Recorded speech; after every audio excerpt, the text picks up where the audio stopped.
This is a hand-lettered banner for Labor Party advocates.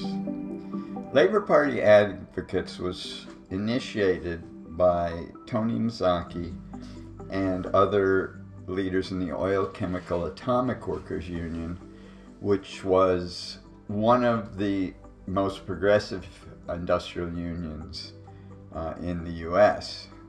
It has since, the OCAW has since become part of the larger Steelworkers Union, along with some other industrial unions, in mergers that basically wipe out some of the progressive character of the more militant unions. Labor Party advocates existed for a couple of years before the founding of the Labor Party in 1996.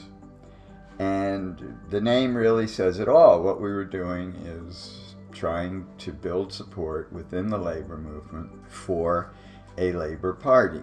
Labor Party would not be a revolutionary party. It would undoubtedly have grown into a social democratic party of some sort, if that. But a labor party would be an enormous step forward for working people in this country.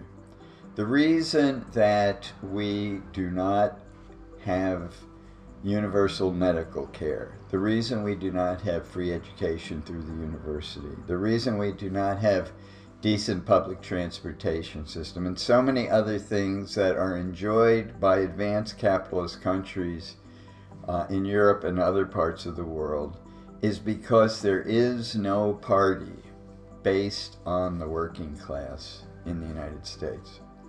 Unfortunately, in the 1930s and during the organization of the mass industrial unions, because of a deplorable role played by the Communist Party, the industrial unions ended up accepting benefits for their members only, so that if you were an auto worker, a steel worker, whatever, you got health care and these things, but it left out the rest of the working class.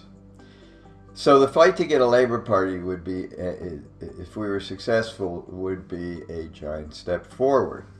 So we had Labor Party advocates, which led up to the founding convention of the Labor Party in 1996. At that time, it was the OCAW, the United Electrical Workers, the mine workers gave verbal support to it, the California Nurses Association, and then a number of local unions, labor federations, and other bodies.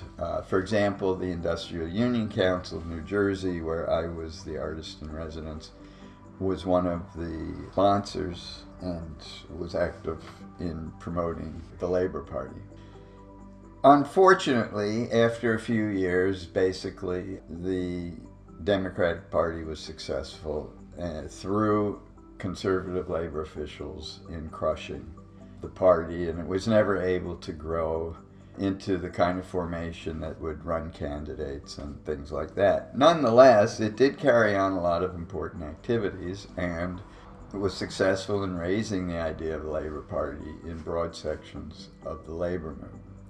Now, along with the formation of the Labor Party, we initiated an artists' support group, the Cultural Workers and Artists Caucus of the Labor Party. It began with the Artists' Appeal for a Labor Party, which I drafted and was signed by a very impressive range of people: Noam Chomsky, Brett Butler, who was the star of Grace Under Fire, Lucy Lepard, the art critic, Pete Seeger, prominent artists like May Stevens and Rudolph Baranek, art historians like David Craven. And we sent out a letter, we initiated, and then at the founding of the Labor Party, we presented a resolution that was approved. Again, a resolution on cultural work that called basically for the labor movement to promote cultural activity and to bring a cultural life back in to the labor movement, which historically had been part of the U.S. labor movement, but which basically was driven out during the conservative period of the 1950s and later. But at one time, unions had important cultural life. Union halls were centers where workers came. There were sports clubs, there were reading groups, there were chess clubs, there were labor radio stations, and a lot of activities. There were music, dances, all kinds of things that went on. There was a creative life to it. Going back to the early years, of course, in the IWW, which was song and visual graphics were totally integrated into the life of the movement. And we were trying to, of course, reestablish that as well. And we did carry on a number of activities. I was, of course, engaged in doing backdrops and banners for different parts of the Labor Party. We organized contingents in Labor Day parades. We had puppets. There were a lot of musicians who were involved, who played at events and put on concerts. And it was a very lively group.